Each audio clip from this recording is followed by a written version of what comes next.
गुज्जर ये जो इलाका है केलर का, शोपियान इलाका, वहां पर कल उस वक्त ये मामला सामने आया जब कब्जे को हटाने की बात सामने आ रही थी और फॉरेस्ट महकमे का मानना था कि ये जमीन उनकी है। मकामी आबादी कह रही थी कि वो साल से यहां पर रह रहे हैं और एक्ट के हिसाब से ये उनके पास रहनी चाहिए।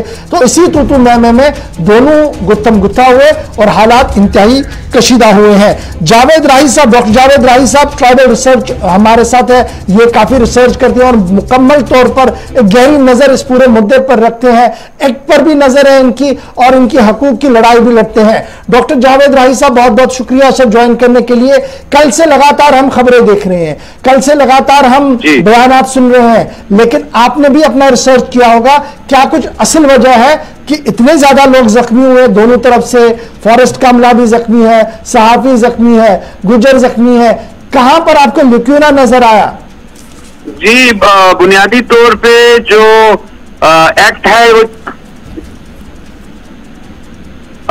जी बुनियादी तौर पे जब एक्ट लागू हो गया है जम्मू कश्मीर के अंदर जी, तो वो उसकी सेक्शन 4 कहती है कि जब तक कि इनका क्लेम रिजेक्ट नहीं हो जाता तब तक इनका क्लेम माना जाता है जी कि भाई ये लोग जो हैं इनका ये कोई फॉरेस्ट ने हमें जमीन नहीं देनी या हमने ट्राइबल्स ने फॉरेस्ट से जमीन नहीं लेनी है। बुनियादी तौर पे ये ऐसा है कि कुछ लोग जमीनों पे बैठे हुए हैं 2005 से पहले और वो खाना बदोश हैं, ट्राइबल हैं। ये एक्ट उनको तस्लीम करता है कि हाँ आप बैठे हो, ये जमीन आपसे बिलोंग करती है। तो ये जो फॉरेस्ट डिपार्टमेंट की कार्रवाई है ये उस एक्ट के एंटी है कि जो एक्ट 2019 में एक्सटेंड किया गया जम्मू कश्मीर में जो रीऑर्गेनाइजेशन एक्ट के तहत। मैं यहाँ बताना चाहूंगा कि वहाँ एक डीएफओ साहब का बयान आया मीडिया में कि हमने इनको बोला अपना क्लेम बताओ और ये बता नहीं पाए। फॉरेस्टर साहब कोई अथॉरिटी नहीं है एज पर एक्ट क्लेम मांगने वाली। ये तो ग्राम सभा है, फिर दूसरी सब डिविजनल कमेटी है और तीसरी जो है डिस्ट्रिक्ट लेवल की कमेटी है जिसे डीएम हेड करेगा। वो डिसाइड करेंगे वेदर इस इलाके पे या इस जमीन पे इनका क्लेम बनता है या नहीं है। तो ये अनवारंटेड है। लेकिन मैं ये कहूंगा कि ऊपर जो सिस्टम है, एलजी साहब बहुत पॉजिटिव है और जो फॉरेस्ट के हमारे कमिश्नर प्रिंसिपल सेक्रेटरी हैं वर्मा जी, वो बेहतर तरीके से जानते हैं। ट्राइबल के जो हमारे सेक्रेटरी हैं शाहिद इकबाल साहब, वो बेहतर तरीके से इन चीजों को जानते हैं। मेरा ये कहने का मकसद है कि एक गैप है बिटवीन ऑफिसर्स एंड ट्राइबल्स के, और एक्ट को वो जानते नहीं है ऑफिसर्स और कार्रवाई कर रहे हैं। बजाय इनके के क्लेम को सेटल करें, इसको इस कार्रवाई को जो है वो अंजाम दिया जा रहा है जो कि कहीं ना कहीं एक्ट के भी मुखालिफ है। हिसाब से भी एक पहला कदम जो लिखा गया, जो उठाया गया था, उसके मुताबिक मकामी सतह पर कमेटियां तश्कील दी गई थी और ग्राम सभा भी उसका हिस्सा थी। तो क्या वो जो आप कह रहे हैं कि मामलात के हल के लिए उस कमेटी की भी जिम्मेदारी थी, वो भी शायद नहीं हो पाई है? नहीं, कमेटियां जो हैं वो तश्कील दी जा चुकी हैं ऑलमोस्ट पूरे जम्मू कश्मीर के अंदर।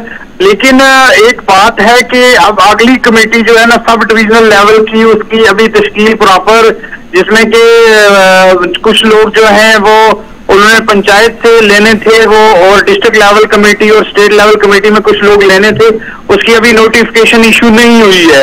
मोर ओवर कल के हादसे के बारे में मैंने पीसीसी चीफ जो कि गिरा जी जो कि जम्मू में बैठते हैं उनसे बात की और उन्होंने उनको बताया कि अगर एक्ट आपने लागू किया हुआ है और फॉरेस्ट डिपार्टमेंट इसमें नोडल एजेंसी है इस एक्ट को लागू करने में, तो वही हमें निकाल रही है, वही हमारे लोगों को बाहर कर रही है। तो ऐसे में क्या मतलब कौन जिम्मेदार है? तो उन्होंने कहा कि मैं इसमें देखूंगा और उन्होंने उसी वक्त कहा कि मैं इस पे पूरा नोटिस लूंगा और मैं देखता हूं कि वहां पे क्या हुआ है असल हकीकत। और हमने सारा मीडिया के ऊपर जो भी आया था वो उनको फॉरवर्ड किया है। इश्यू ये है कि फॉरेस्ट खुद नोडल एजेंसी है एक्ट में जो जो जो जो जो हमारे हकूक को तस्लीम करेगी, और वही लोग अगर कार्रवाई करेंगे तो उससे थोड़ा सा लोगों में ट्राइबल में एक तशवीश थी। हमने उनको कहा है कि वो एटलीस्ट हमें इन्फॉर्म करें इस बारे में ताकि हम ऊपर सिस्टम को इन्फॉर्म कर सकें, चीफ सेक्रेटरी साहब को बता सकें, एलजी साहब को बता सकें, पीसीसी चीफ को बता सकें, प्रिंसिपल सेक्रेटरी जो हैं फॉरेस्ट के उनको बता सके और सेक्रेटरी ट्राइबल को बता सके। यानी कुल मिलाकर यह माना जाए कि एक्ट हमारे पास निफाज हो गया है, उसमें बड़ा खदुखाल जो है वो वाज़ेह भी है, लेकिन उसके बावजूद भी शायद जो इंप्लीमेंटिंग अथॉरिटियां हैं वो कहीं ना कहीं टकरार ले रही है, जिसकी वजह से कल का मामला सामने आया। आगे ऐसा ना हो तो आपकी तरफ से दोनों तरफ के लिए क्या कुछ अपील होगी कि आगे ऐसा ना हो, क्योंकि जिस तरीके का माहौल बना है ये सिर्फ शुपियां वाला मामला नहीं है, खबर कुलगाम और दीगर इलाकों से भी आ रही है कि बहुत ज्यादा तनाव बढ़ रहा है। देखिए, जंगलात महकमे के जो अफसरान हैं उनको ये समझना चाहिए कि बुनियादी तौर पे ये एक्ट कहता है कि जो ट्राइबल वहां बैठा हुआ है या फॉरेस्ट डिवेलपर्स बैठा हुआ है उसका उस जमीन के आपको उसको तस्लीम करना है, उसको निकालना नहीं है, क्योंकि जब आप निकालेंगे वो कैसे साबित करेगा कि मैं 2005 से पहले वहां बैठा हुआ था।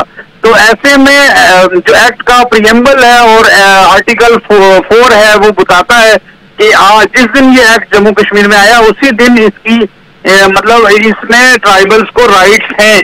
अब आप गवर्नमेंट को ये साबित करना, कमेटियों को ये साबित करना है केस रिजेक्ट करके कि भाई इसका नहीं बनता है, उसके बाद इलेक्शन करनी है, उसके बाद कार्रवाई करनी है, पहले तो नहीं ना कर सकते ये। तो मेरा ये ज्वाइन करने के लिए खबर शुपियां की, जहां पर तसादम आराई हुई है और तसादम आराई के दौरान कई लोगों के जख्मी होने की खबर है दोनों तरफें के बीच में। ताहम मुबस्सिरीन और महकिकीन का मानना है कि कानून जानबूझकर रोंदा जा रहा है कुछ अफसरों की वजह से, जिसकी वजह से टकराव की सूरत हाल बन रही है। ताहम अभी तक की एक और बड़ी खबर जो सामने आ रही है वो ये है कि मामले की बड़े पैमाने पर तहकीकात होगी। शुपियां महकमा जंगलात की कार्रवाई पर इंतजामिया भी आई हरकत में, कहा जिसकी भी गलती होगी उसके खिलाफ सख्त कार्रवाई की जाएगी। मामले में कानून के तहत कार्रवाई होगी। इंतजामिया की तरफ से यकीन दहानी कराई गई है, कमेटियों से रजू करने के बाद हल निकाला जाएगा, इस तरीके की बात जो है वो कही जा रही है। कल आपको याद होगा कि हंगामा हुआ था, हंगामे कई लोग जख्मी हुए थे, अमला भी जख्मी हुआ था, आम लोग भी जख्मी हुए थे, खाना बदौल जख्मी हुए थे। अब इंतजामिया ने बड़ा फैसला लिया है कि इस तरीके की सूरत हाल आगे ना हो और अमन कानून की सूरत हाल बरकरार रहे। इस पूरे मामले की कार्रवाई होगी और जो लोग भी इसमें मुलविस पाए जाएंगे उनके खिलाफ कार्रवाई की जाएगी।